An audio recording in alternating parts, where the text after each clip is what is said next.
Hello friends, എല്ലാവർക്കും നമസ്കാരം. നിങ്ങളേവരും കാത്തിരിക്കുന്ന രേവതിയുടെയും സച്ചിയുടെയും നാളത്തെ വിശേഷത്തിലേക്ക് എല്ലാ കൂട്ടുകാർക്കും സ്വാഗതം. എല്ലാവർക്കും നല്ലൊരു ദിവസം ആശംസിച്ചുകൊണ്ട് തന്നെ നമുക്ക് നാളത്തെ വിശേഷത്തിലേക്ക് കടന്നാലോ. അതിനു മുമ്പായിട്ട് ആരെങ്കിലും നമ്മുടെ ചാനൽ ആദ്യമായിട്ട് കാണുന്നുണ്ടെങ്കിൽ ഒന്ന് സബ്സ്ക്രൈബ് ചെയ്ത് വെച്ചോളൂ. അതിനോടൊപ്പം മാക്സിമം എല്ലാവരും നമ്മുടെ വീഡിയോ കണ്ടിട്ട് ഇഷ്ടപ്പെടുകയാണെങ്കിൽ ലാസ്റ്റ് ഒരു ലൈക്ക് അടിച്ചിട്ട് പോകണം കേട്ടോ. അപ്പം മറക്കരുത് കേട്ടോ. അപ്പൊ ഏതായാലും നമുക്ക് വിശേഷത്തിലേക്ക് തന്നെ കടക്കാം. അങ്ങനെ നമ്മുടെ രേവതിക്ക് വേണ്ടി വലിയൊരു സർപ്രൈസ് തന്നെയാണ് സച്ചി ഒരുക്കി വെക്കാൻ പോകുന്നത്. അപ്പൊ അതിന്റെ ഓരോ ഘട്ടങ്ങളായിട്ട് ഇങ്ങനെ നടന്നുകൊണ്ടിരിക്കുന്നു. നമ്മുടെ സച്ചി ആണെങ്കിൽ വീട്ടിൽ ചെന്ന്, രേവതിയുടെ വീട്ടിൽ ചെന്ന് ലക്ഷ്മീനെയും ദേവുവിനെയും ശരത്തിനെയൊക്കെ കൂട്ടിക്കൊണ്ട് വന്ന ഒരു ഭാഗമൊക്കെ നിങ്ങൾ ഇന്ന് കണ്ടു കാണില്ല, കേട്ട് കാണും. ഞാൻ നിങ്ങളോട് പറഞ്ഞായിരുന്നല്ലോ. ഏതായാലും അവിടുന്ന് പോയി കൂട്ടിക്കൊണ്ട് വരികയാണ്. അപ്പൊ കൂട്ടിക്കൊണ്ട് വരുന്നതിനിടയില് ചോദിക്കുന്നുണ്ട് കേട്ടോ ലക്ഷ്മി, എന്താ മോനെ പ്രശ്നം, എന്താണെന്ന് ചോദിക്കുമ്പോൾ നല്ലത് തന്നെ അമ്മേ, പേടിക്കൊന്നും വേണ്ട, നല്ലൊരു കാര്യത്തിന് വേണ്ടിയാണ് നമ്മൾ പോകുന്നതെന്നൊക്കെ പറയുന്നുണ്ട്. ഏതായാലും ശരത്ത് ഇതിനിടയിൽ പൂക്കളും കാര്യങ്ങളൊക്കെ മേടിക്കാൻ വേണ്ടി പറഞ്ഞു വിട്ടു കേട്ടോ. പുതിയ കടയാണല്ലോ, അപ്പം പൂക്കളൊക്കെ വേണമല്ലോ. അപ്പൊ അതുകൊണ്ട് അതിനുവേണ്ടി ശരത്തിനെ പറഞ്ഞു വിടുന്നുണ്ട്. ഇതേതായാലും കഴിയുമ്പോഴത്തേക്ക് പിന്നെ രേവതിയുടെ അടുത്തേക്കാണ് ചെല്ലുന്നത് സച്ചി. അങ്ങനെ വീട്ടിൽ ചെല്ലുന്നു. രേവതിയുടെ അടുത്തേക്ക് ചെന്നിട്ട് രേവതിയോട് പറഞ്ഞു, നീ എന്ത് കാണിച്ചോണ്ടിരിക്കും ഇവിടെ? അത് പിന്നെ ഞാൻ ഈ രാവിലെ എന്ത് കാണിക്കാനാ? എനിക്ക് അടുക്കള കയറി ജോലികളും കാര്യങ്ങളൊക്കെ ഇല്ലേ സച്ചിയേട്ടാ? കാപ്പിയൊക്കെ ഇടണം, എല്ലാവർക്കും കാപ്പിയൊക്കെ ഇട്ട് കൊടുക്കണ്ടേ? അതൊക്കെ പിന്നെ ഇടാം. നീ പോയി പെട്ടെന്ന് കുളിച്ചിട്ട് വാ. കുളിച്ച് ഒരുങ്ങി ദേ ഈ മുല്ലപ്പൂ ഒക്കെ വെച്ച് ഒരു നല്ല സാരിയൊക്കെ ഉടുത്തിങ്ങ് വന്നേ. ഈ രാവിലെ എവിടെ പോവാ സച്ചേട്ടാ? അതൊക്കെ ഞാൻ പറയാം. ഏതായാലും നീ ഇപ്പം ഞാൻ പറഞ്ഞതുപോലെ സാരിയൊക്കെ ഉടുത്ത് മുല്ലപ്പൂ ഒക്കെ ചൂടി വരാൻ പറഞ്ഞു. അങ്ങനെ നമ്മുടെ രേവതി സാരിയൊക്കെ ഉടുത്ത്, അടിപൊളി ഒരു സാരിയൊക്കെ ഉടുത്ത് വന്നു. മുല്ലപ്പൂ ഒക്കെ വെച്ചു. മുല്ലപ്പൂ ഒക്കെ വെച്ച് വന്നു കഴിഞ്ഞപ്പോഴത്തേക്ക് നമ്മുടെ സച്ചി പറയുന്നുണ്ട്, ഈ മുല്ലപ്പൂ രേവതി നിന്റെ അഴക്, ഈ മുല്ലപ്പൂവും കൂടെ ചൂടി കഴിഞ്ഞിട്ടുണ്ടെങ്കിൽ നീ ഒരു തനി നാടൻ പെൺകുട്ടിയാ. ഏതായാലും ഈ പൂ ഉണ്ടല്ലോ നിനക്കൊരു ഐശ്വര്യ. ഈ പൂ തന്നെയാ ഇനി നിന്റെ ജീവിതത്തിൽ ഐശ്വര്യം ഉണ്ടാക്കാൻ പോകുന്നത് എന്നൊക്കെ പറഞ്ഞു. അപ്പോഴത്തേക്കും നമ്മുടെ രേവതി, സച്ചേട്ടാ ഇത് എന്താ ഈ പറയുന്നത്? എനിക്കൊന്നും മനസ്സിലാവുന്നില്ല. ഇതെന്താ രാവിലെ എണീറ്റ് എന്നെ സോപ്പിട്ട് പതപ്പിക്കുകയാണോന്ന് ചോദിച്ചപ്പം, നിന്നെ സോപ്പിട്ട് പതപ്പിച്ചിട്ട് എനിക്ക് എന്ത് കിട്ടാനാ?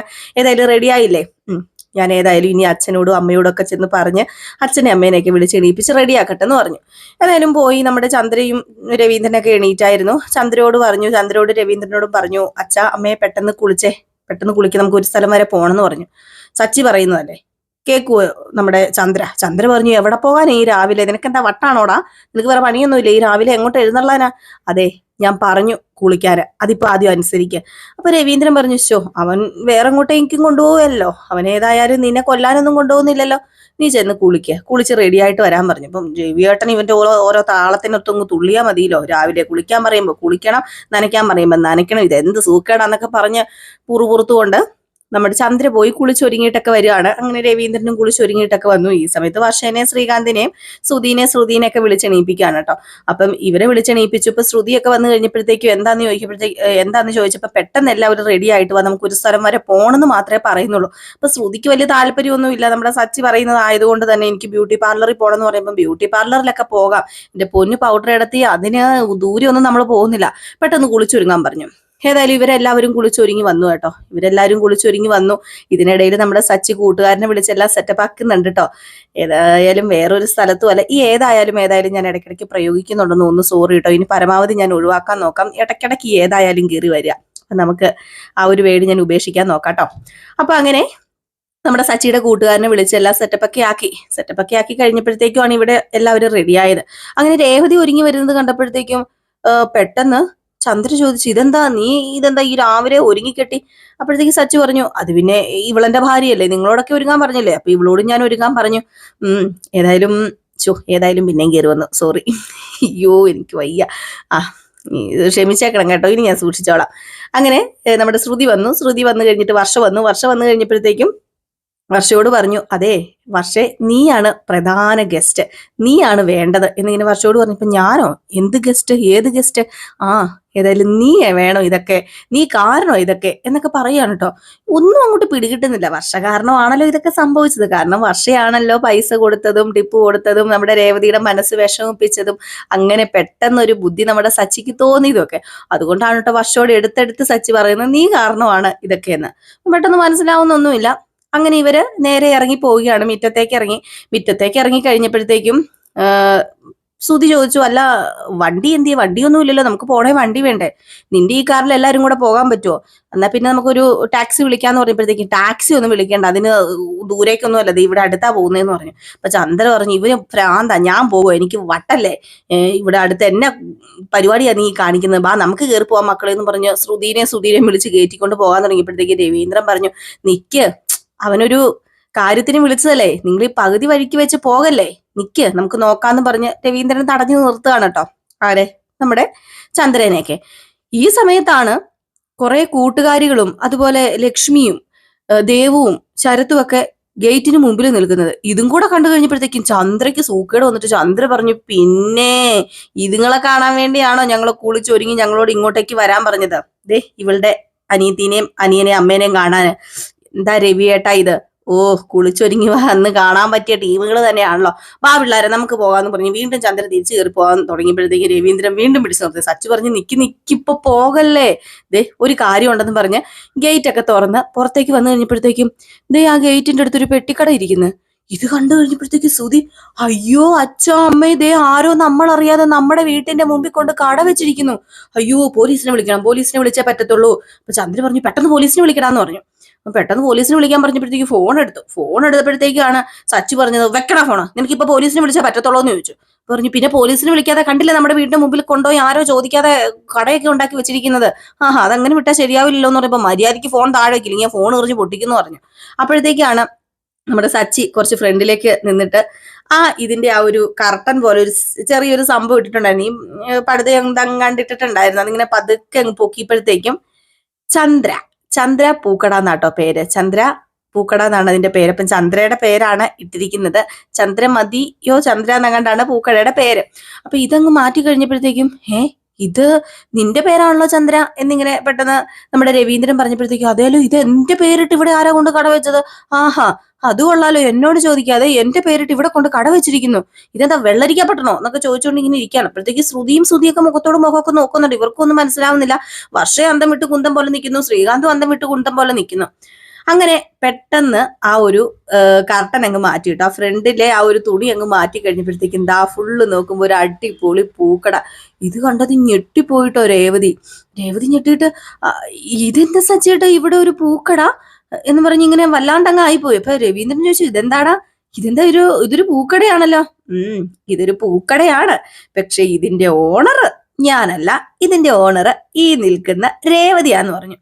ഇതും കൂടെ കേട്ടപ്പോഴത്തേക്ക് രേവതിയുടെ കണ്ണങ്ങോട്ട് നിറഞ്ഞു പോയി. സച്ചേട്ടാ എന്താ സച്ചേട്ടാ ഇത്, നിനക്കൊരു വേലയും കൂലിയും ജോലി ഇല്ലെന്നാണല്ലോ ഇവിടെയുള്ള എല്ലാവരുടെയും പരാതി, എന്നാ പിന്നെ ആ പരാതി അങ്ങ് നികത്തിയേക്കാന്ന് വെച്ചു സ്വന്തമായിട്ട്. ഇനി ഈ കടയുടെ ഓണർ നീയാ, നിനക്ക് സ്വന്തമായിട്ട് ഞാൻ ഇട്ട് തന്നെ കടയായത്. അപ്പൊ ലക്ഷ്മിയും ദേവും ഒക്കെ അവിടെ നിൽപ്പുണ്ടല്ലോ. അപ്പം അങ്ങോട്ടേക്ക് രേവതി ചെന്നിട്ട് ചോദിച്ചു, അല്ല നിങ്ങൾക്കും ഇത് അറിയായിരുന്നോ, എന്നിട്ട് എന്നോട് മറച്ചു വെച്ചല്ലേ. മോളെ സത്യത്തിൽ ഞങ്ങൾക്ക് ഇത് അറിയത്തില്ലായിരുന്നു, ഇന്ന് രാവിലെ സച്ചി മോൻ വീട്ടിൽ വന്ന് ഞങ്ങളെ വിളിച്ചോണ്ട് വന്ന് ഇങ്ങോട്ട് കൂട്ടിക്കൊണ്ട് വന്നപ്പോഴാണ് ഞങ്ങൾക്ക് ഇവിടെ വന്നപ്പോഴാണ് മനസ്സിലായി ഇതിനാണെന്ന്. നീ എന്തിനാ സങ്കടപ്പെടുന്നത്, നിനക്ക് സ്വന്തമായിട്ടൊരു കട നിന്റെ ഭർത്താവ് ഇട്ട് തന്നില്ലേ. അപ്പോഴാണെങ്കിൽ ചന്ദ്ര പിടിക്കാതെ എന്നും പറഞ്ഞോട്ട് അങ്ങോട്ട് നിൽക്കുകയാണ്.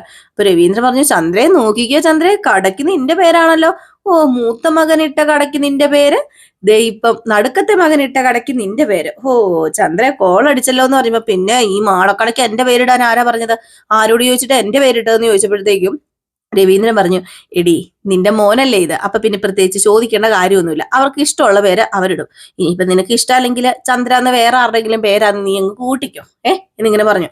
അപ്പം ചന്ദ്രക്കാണെങ്കിൽ കലി വന്ന് മൂത്ത് വിറച്ച് നിൽക്കാണ് കേട്ടോ. ഞാൻ എപ്പോഴും പറയുന്നില്ല, പെരുവിരളിൽ നരിച്ച് കയറി എന്നിങ്ങനെ നിപ്പുണ്ട്.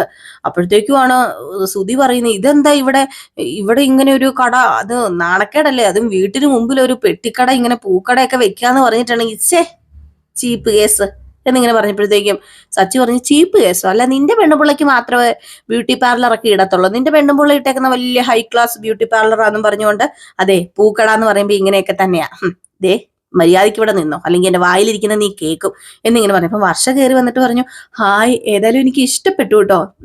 ഞാൻ സത്യം പറയാലോ, എപ്പോഴും ഞാൻ സച്ചേട്ടനെ കുറ്റപ്പെടുത്തിയ സംസാരിക്കുന്നത്, പക്ഷേ ഇതിന് ഞാൻ സച്ചേട്ടനെ കുറ്റപ്പെടുത്തില്ല. ഏതായാലും സച്ചേട്ടൻ ചെയ്തത് നല്ല കാര്യം തന്നെ. ഇങ്ങനെ ഒരു നല്ല കാര്യമെങ്കിലും രേവതി ചേച്ചിക്ക് ചെയ്തു കൊടുത്തല്ലോ, അടിപൊളി ആയിട്ടുണ്ട് രേവതി ചേച്ചി, കൺഗ്രാചുലേഷൻസ്. ഇനി രേവതി ചേച്ചി ഒരു ഓണറാണ് കേട്ടോ, ഒരു കടയുടെ ഓണർ.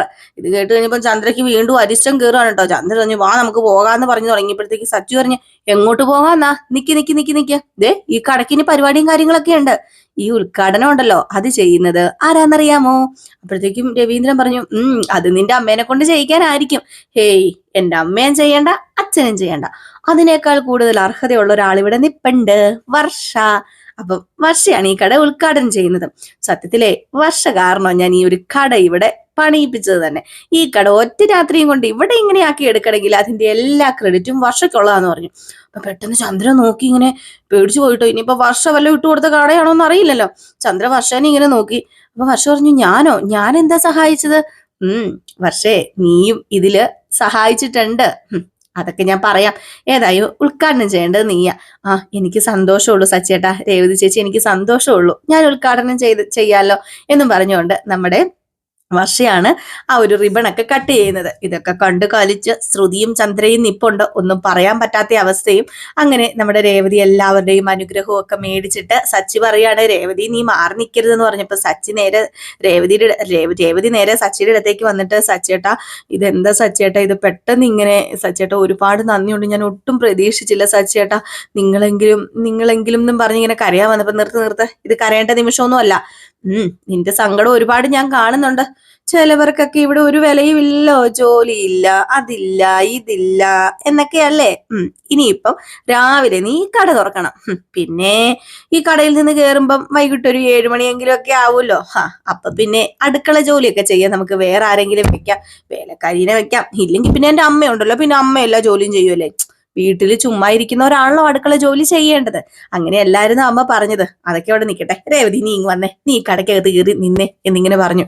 അങ്ങനെ നമ്മുടെ രേവതിനെ അവിടെ പിടിച്ച് നിർത്തുകയാണ് കേട്ടോ. അങ്ങനെ രേവതി അതിനകത്ത് കയറി വന്നു നിന്നു. ലക്ഷ്മിക്കൊക്കെ സന്തോഷമായി. ഇതിനിടയിൽ ചന്ദ്രയാണെങ്കിൽ ഇതെല്ലാം മനഃപൂർവ്വം അവള് ചെയ്യിപ്പിച്ചതാ, അവളുടെ കൂട്ടുബുദ്ധിയായത്. വീട്ടിലെ ജോലിയൊന്നും ചെയ്യാതിരിക്കാൻ വേണ്ടിയേ അവൾ ഇട്ടേക്കുന്നത് ഈ കട. ഏതായാലും മോളെ, നിന്റെ അത്ര ഒന്നുമില്ലല്ലോ, നീ വലിയ ബ്യൂട്ടി പാർലറല്ലേ തുടങ്ങിയേക്കുന്നത്, ഇത് വരും പെട്ടിക്കട, മാടക്കട.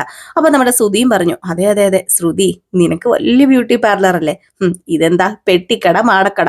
ഇത് കേട്ട് കഴിഞ്ഞപ്പോഴത്തേക്കുമാണ് നമ്മുടെ ശ്രുതി പെട്ടെന്ന് മനസ്സിൽ വിചാരിക്കുന്നത്, എന്റെ ഈശ്വര, ഇവക്ക് പെട്ടിക്കടയും മാടക്കടയിലും ഉണ്ട്, അതുപോലും ഇല്ലാതെ സ്റ്റാഫായിട്ട് നിൽക്കുന്ന ഒരാളാണെന്ന് ഇവിടെ വല്ലതും അറിഞ്ഞു കഴിഞ്ഞാൽ എന്റെ ദൈവമേ, പിന്നെ തീർന്നെന്ന് കൂട്ടിക്കൊണ്ടാ മതി എന്നിങ്ങനെ മനസ്സ് ചിന്തിച്ചപ്പോഴത്തേക്ക് ശ്രുതി ചോദിച്ചു, അല്ല എന്താ ശ്രുതി നീ ചിന്തിക്കുന്നത്? ഹേയ്, ഒന്നുമില്ല, നമുക്ക് ഓഫീസിലൊക്കെ പോണ്ടേ, അല്ല ശ്രുതിക്ക് പോണ്ടേ, എനിക്കും പോണം, അതും കൊണ്ടാന്ന് പറഞ്ഞു. ഏതായാലും ഈ പെട്ടിക്കടയൊക്കെ ഇട്ടിട്ട്, പെട്ടിക്കട എന്നൊന്നും പറയാൻ പറ്റില്ല കേട്ടോ, ഇനിയിപ്പോ പെട്ടിക്കട എന്ന് നമ്മൾ പറയേണ്ട കാര്യമില്ല, പൂക്കട തന്നെ. അപ്പോൾ പൂക്കടയൊക്കെ ഇട്ട് നമ്മുടെ രേവതി അവിടുത്തെ ഓണറൊക്കെ ആയിട്ട് ഇങ്ങനെ നിൽക്കുന്നതൊക്കെ കണ്ട് നമ്മുടെ സച്ചി ഒരു സെൽഫിയൊക്കെ എടുക്കാണ് കേട്ടോ, എല്ലാവരും കൂടെ മാറി മാറി.